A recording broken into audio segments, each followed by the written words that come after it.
welcome to the Mackenzie and District Museum, our first stop here on the Northern Route. And this is Fred, the Cinnamon Bear, one of the many friendly faces that will greet you when you come to this place here. You want to come check it out? You're going to get to meet the people who run it today on the show. We got Amy, we got Rune, and Amy, we'll start with you here. Tell me a little bit about this place. So we are at the Mackenzie and District Museum. We have been in operation since 1991. So we are actually celebrating the 35th anniversary of the museum this year. Conveniently, it is also the 60th anniversary of Mackenzie. Yeah, a great time to be at the museum here and celebrate the history. It is, yes. This is a new location for us. We've been here just over 2 years. So the museum is constantly changing. We have some new exhibits, and there's a lot to see. Is it safe to say, even though Mackenzie has 60 years of history, there's a lot packed into there? It is. So the museum is not just Mackenzie, the town. We are actually the whole valley. So we go up to Sifton Pass, down to Summit Lake, from Germanson Landing over to Azueta. Oh, wow. So That's are a a big big range. area, yes. And so we also cover McLeod Lake Indian Band, Sekei and Quadacha Nations as well. So Yeah. there's a lot to see, not just the town history. So our history actually goes back a lot more than 60 years. Yeah, before Williston Lake was Williston Lake. Yes. I love that. Okay, and Rune, get over here. Okay, so tell me a little bit about you. You were a summer student last year. Now you're taking on the museum administrator role. How does it feel? You excited about what we're going to show people today? Well, I'm cautiously optimistic, but Cautiously optimistic is good. Okay, so tell me, what is your favorite part about Mackenzie and what you got here in the museum? well, I just think the culture around town is very nice. Museum is great. So what we're about to see today, Mackenzie celebrating 60 years. What's your favorite part of the exhibit? My favorite part, probably the 20th anniversary commemorative cake. Okay. Yeah. It's you're like 20 years. It was a big cake or something? Yeah, 1986. It was a pretty big cake. All right, you make your way through the Mackenzie and District Museum, you get the Trapper's Cabin, and then you get where we are here in the back here. It's a newly finished area. And this cake, it's hard to ignore when you walk in here. 20 years, they had a pretty dang big cake to celebrate him. They did. It took 350 volunteer hours to make this cake. Wow, that is quite the cake. It's like if you were having a house, this would be a mansion. So I don't know what a big cake was. It's a masterpiece, really. It is extravagant, is the word. Yeah. This is a replica of the original cake. The frosting is, in fact, real frosting that has hardened over the years. And all of the little paintings in it are original paintings, including one that is by the artist Andrew Kiss. The other thing I was going to note here, the 20-year commemorative cake, is the population of Mackenzie at the time was 5,500 people. Now sitting about 3,000, but I guess it kind of goes to tell the story of the town a little bit, the fluctuation in population over the years and depending on industry. Is that fair to say? Our biggest industries are forestry and mining. So when the mills are shut down, the population goes down. The District of Mackenzie just announced some new projects that are coming. Yeah. So hopefully our population will be going up again and the museum will be here to document it. Rune, any thoughts on the cake? I think it's quite beautiful, and it really encapsulates the spirit of the town and how it has grown and changed over the years. Yeah. I think it's about as tall as Joan Atkinson, the current mayor. I think if she stood on the table here, it'd be...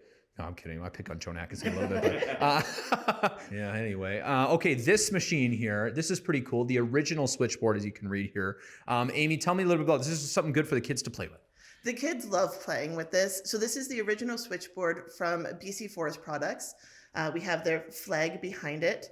And the kids can actually come in and actually interact with the switchboard, play with the knobs, turn the buttons.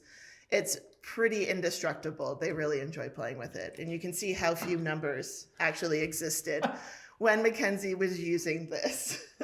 This would have been probably in service from the mid-60s to 1980. That's crazy. Piece of history here in Mackenzie. And there was a person that operated this. Yes. Yeah, there would have been a switchboard operator who would accept the line. You'd put it, say you want to call 289, and then you'd come over here and you put it in there. Yeah. And And they would there's listen in. There are people in town that will come in and say, I remember when my mother used to operate this. Because there's a lot of still people that families came up to work in forestry here, to work in the mills, and they've stuck around because they enjoy the town so much. You can't ignore this very, very cool robe here. Amy, tell me about this. So these robes were donated to the Mackenzie and District Museum from Rose Boyko herself. She was the first Indigenous woman to be elected to the Supreme Court of Canada. Wow, that is very cool. This kind of cool to say, I guess. Yeah, look, we were joking about living in history, but it is true. There's lots of firsts still happening in Mackenzie today. This is one that I guess happened. Do we know how long This ago? was in 1994 that she was elected. Yeah. Oh, so 30 years ago. Really, it's not that long. But it isn't in terms of history. That's fair. Very cool story. And maybe the most iconic part about Mackenzie is the tree crusher. And that's where we're going to stop here at the Mackenzie and District Museum and talk a little bit about this meaningful piece of history. Amy, what do you get any fun facts about this thing? So the tree crusher was brought to Mackenzie in 1964. It took 6 flat rail cars to come in, and then it took 4 days for them to reassemble the tree crusher here on site. It now is parked on the main road. We do have a model of it here in our exhibit, which was made by someone in town. Oh, that's cool. And actually beside it, we have the original repair manual. Should you want to attempt to repair it and get it moving again? What do you think, Ruin? This is a good project for you this summer. Yeah, well, it could get me started on working on my mechanic skills. There you go. Yeah. I think you'd be the coolest guy in town if you managed to restart that thing. The other thing that's cool beside the tree crusher is the, I don't want to call it a tugboat, but it's kind of what it is, one of the many boats that roam Williston. Is that what that? It's the Williston Transporter. Okay, the transporter. Yeah, so it used to bring them across when Williston was flooded, because it's not a lake, it's a reservoir. Yes. And so it would help the logging companies bring goods and bring equipment and supplies across before the Causeway Bridge was built. Yeah. Okay. Now, from a Mackenzie local perspective, how cool is the Williston Reservoir? Do you frequent this place? Yeah, it's pretty cool. Yeah. It's a nice place for a sunny day. Sit out on the beach, relax. Okay, Ruin, if someone's going to come visit Mackenzie, what are your tips, tricks to having a good experience? Well, if you're like me, then you'll want to visit the skate park over by the recreation center. Okay. Recreation center is always a good time. A new pump track for bikes and skateboards that was put out right behind the Mackenzie Mall. A little bit of everything for everyone. Yeah, very outdoors town. Okay. Yeah. There you go. And if you want to get out of the outdoors and get indoors, you can come here to the Mackenzie and District Museum. Exactly. Thanks so much for the tour today, guys. It's been great. Come check it out here if you haven't been before, and get your stamp, of course, on your Northern Roots passport.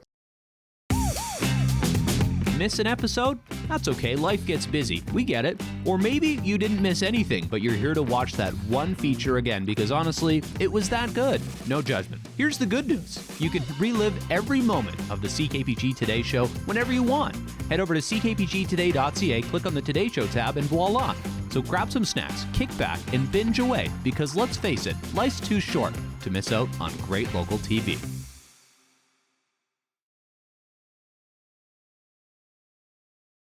Now inside the space here where the Northern BC Maker Collective calls home, we're with two of the co-founders. We got Belinda, we got Ian, and we'll start with you, Belinda. Tell me a little bit about where we are and what you guys do.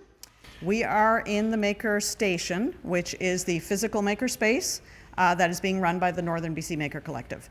Northern BC Maker Collective, as you mentioned, is a nonprofit, and we just wanted to be able to supply the tools, supply the space, supply the creative environment for people in Prince George to find their happy space to work and get whatever it is that they want to get done. Yeah, I guess the name speaks for itself. Maker Collective. It's a bunch of makers together doing good things. Exactly.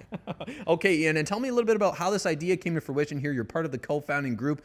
Where did you get this brainchild? Well, Belinda and I started out as mentors at the Two Rivers Gallery Makerspace, and when it kind of drifted away thanks to COVID and other factors, we knew we needed another place to go. And it took us many years to put the pieces together and find this space thanks to KMS Tools. This is their overflow warehouse. Oh, okay. Yep. And not for their tools though, for their shelving boneyard. And we specialize in boneyard as well. We really like all our broken tools back there that our members can work on, as well as having the good tools that they can work with. Yeah, so I was going to say, tell me a little bit about like the state of it right now, the Maker Collective here and the Maker Station. Is it, I guess, still in progress? You're still looking to build? It'll always be a work in progress, but it's very functional Yep. already. We have many tools. I would say a full suite of woodworking tools, and our high-end stuff includes CNC machine, 3D printers, laser engravers, and both resin and filament 3D printers. It's just a great space for people to come together and kind of be able to learn from each other. And Belinda, I guess the most important thing, and people watching this would wonder, who is this designed for? Who's this meant for here? It is meant for absolutely everybody, whether or not they already know that they are a maker. So that could be everybody from people who are, vaguely interested in crafts to people who are already experienced at whatever it is that they make, whether it's fine woodworking or anything. But anyways, there is a connection with the University of Northern British Columbia as well for making this place run. We're going to explain that next here. Coming up, it's just behind me. They got a lot of plastics. So that's where it comes from, UBC and the whole marriage there. So It does, yes. There was funding from the Plastic Action Fund to have a micro scale plastics recycling, local recycling of plastics that cannot be recycled easily elsewhere, and we will let the rest of them explain that. perfect. Okay. There's a couple people waiting for us on the other side. We'll step over there and talk to you guys in a bit. Sound good? Sounds good. Perfect. Thanks, guys. There are many people who make this place work and make it what it is, of course. And part of the people in this party is the University of Northern British Columbia. I'm calling it a party because it's so much fun here. Ann and Steve from the university join us here. And tell me a little bit about what we're here for today in the plastics, the relationship and partnership between UBC and the Maker Station. Yeah, sure. So here we have a bag of plastics that I just brought from UNBC. It's from the labs. So this was actually used to hold a bunch of pipette tips. Okay. And so the reason why this project started is because there's a lot of opportunities to divert a lot of plastics that are going to the landfill. And so all these plastics, normally they get tossed Of into course. the garbage. Many of them But- single use, right? Pretty Exactly, much. yeah. And so now we can actually take these plastics, create them into cool products, which we'll see later on. And, if you don't know how to identify them, we can just use this nifty tool here. Okay, you put it on And there. it identifies what plastic it is, because only certain types of plastics can be easily recycled Oh, okay. using our equipment. What does And, PP stand for? Polypropylene. Okay. Yeah. Whoa, that's a $10 word, maybe 20. Holy moly. Okay, and I guess UMBC would have a lot of these. Oh, yeah, we have a bag right here, but every single week they generate a lot of plastics. Yeah, part of the A lot of university. research is being done, right? I was So, going to say, it's the yeah. thing you don't think about. UMBC is world renowned for the research, but of course, it comes with some plastics. Exactly. Yeah. Ah, okay, and Steve, where does your part come into this? So you got the machines here. We have the machines. So Anne wanted the plastics recycled. Yeah. So I teach a sustainability course at the university, and I gave the project over to the students saying, what can we do with the plastics? And they came up with some ideas. Oh, so this is like a capstone project almost, like the students came up with this. Yeah, the students have been heavily involved in coming up with the ideas here. Okay, and so what happens? You put it into here and it kind of Yeah, shreds so- and molds it? Yep. No. It takes quite a while. So Okay. So something like this, you do shove this in here. Okay. And there's rotating gears down there that will shred it into a Oh, it ends up very like this. fine plastic. So this was clear Okay. plastic. We have a lot of clear plastic from the labs. Okay. Oh, and this is why they said they like the colorful stuff. Yeah, That's right. because it Yeah. looks a little cooler. Yeah. Yeah. Okay. So what we do is we take like 90% of this and add a few flakes of the green or the Yep. blue and the reds, and you get really nice colors. Okay, and then what happens to this after? So this. I'm asking the big questions here, I guess. Yeah, Yeah. but So this comes into the injector. okay. So this is a machine up here. This is a pressurized cylinder. So Okay. we have compressed air. And if I open this up, in here, Oh, hidden it behind here is just a metal cylinder that is heated. And so we dump the plastics in here. I won't actually. Yeah, you dump it could yet, just fake it, but- yeah. But we dump the plastic in there yeah. and leave it for 10 minutes. 'Kay. And the plastic goes sort of molten. It doesn't Okay. quite melt, but it gets very, very soft. Yep. And then we put our mold right here.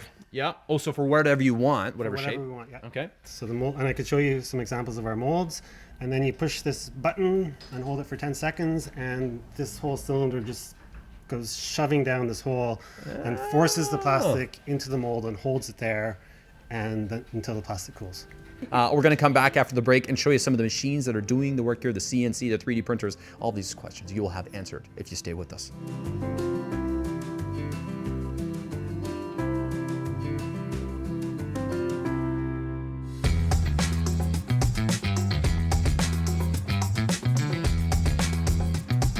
Tired of missing the good stuff? Let CKPG Today come to you. Our new weekly email newsletter delivers local stories, contests, and can't-miss moments from the show straight to your inbox. No digging through social media anymore. It's free, it's easy, and it's very local. Sign up now at ckpgtoday.ca or by scanning the QR code on your screen now.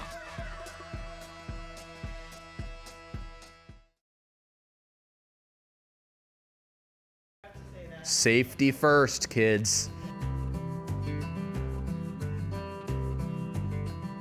Okay, we're all set up to go here, the CNC. Now, people have seen these before, Steve, but this one's pretty high tech, right? Just before I hit start, I want to explain that.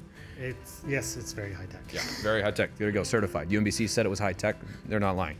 Okay, I'm gonna hit start here. This is gonna do a square.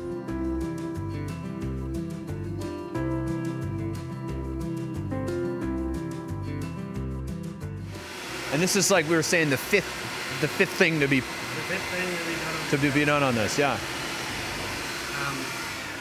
So now we will run another toolpath, a little bit more interesting. I'll just load it up, and then you could press start again. Perfect. Oh, I see. Pro at this. CKPG. There's 5 toolpaths. Yeah. Look at this. You even named it after us? I named it after you. Go ahead, push start. Okay, pushing start.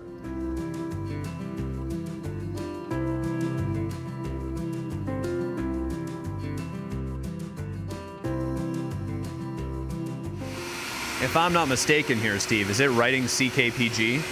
It is. Oh my goodness gracious. Okay, we've reached our next stop here at the Maker Collective. And Miranda, tell me a little bit about what you do. So right now I'm using this UV laser engraver that we have.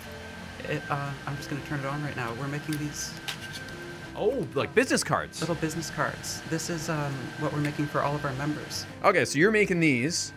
How complicated are these to make here? You let the machine do the work? It's a lot of programming? You put a picture on it and it turns on like that. It's running right now. Oh, it's running right now over here. Okay, wheel over here a little bit closer. And then producer Zach can get the machine here, but it's kind of, oh wow, that's really magical to watch. That's crazy. And it doesn't take very long. It does not. And my favorite thing is these 3D engravings in glass crystals that it can do. Okay. Oh, so these, what people would see traditionally in a gift shop or something like that, you wonder, how are these made? This is how, with things like this. Yeah, this very laser you can use with a 3D model or a flat picture in these crystals, and it turns out phenomenally. Huh. Cool. Well, thanks for sharing this with us today. This has been great. One of the many things here at the Maker Collective. I think our CNC is working hard to finish our other projects, so we'll go back, check in there. But thanks for showing us this.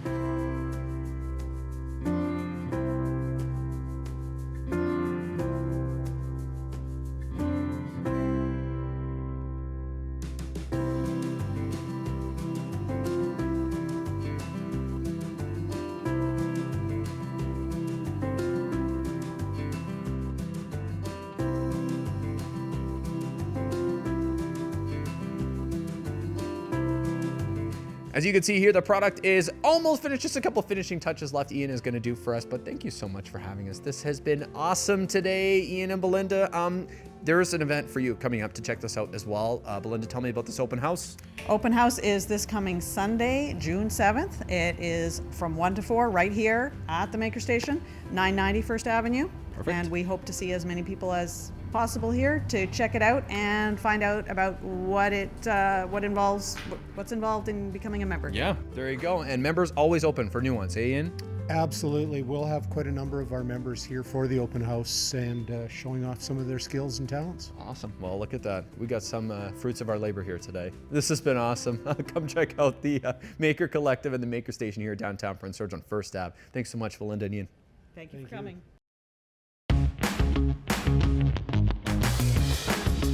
Hey there, got an idea or suggestion for the show? Reach out and connect through our social media or send us an email at letstalk@ckpgtoday.ca.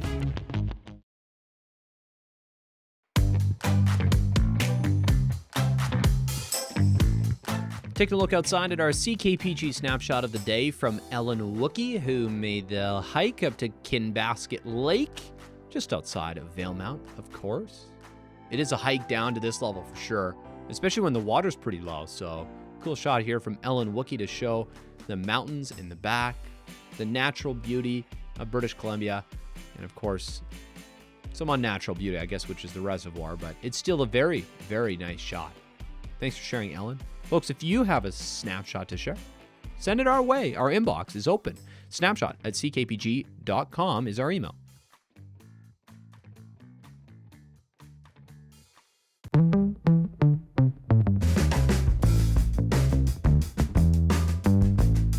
Taking a look back to 1959 here in Prince George, a gathering had for car bingo. Outdoor bingo deemed a big success. It was the bingo in your car that brought huge crowds to the old airport here in Prince George for the second presentation of this by the Holy Name Society. 33 people went home happy because there was over $1,300 in cash handed out, plus 2 very happy people because those 2 people won brand new cars. One of them, a brand new Vauxhall, a 1959 Chevrolet. Well, there you go. You can imagine. You can see the picture here as well. Plenty of people out and about. It looks like rush hour. You're trying to come home on Highway 16, I guess, going to College Heights. A little bit here, back in 1959.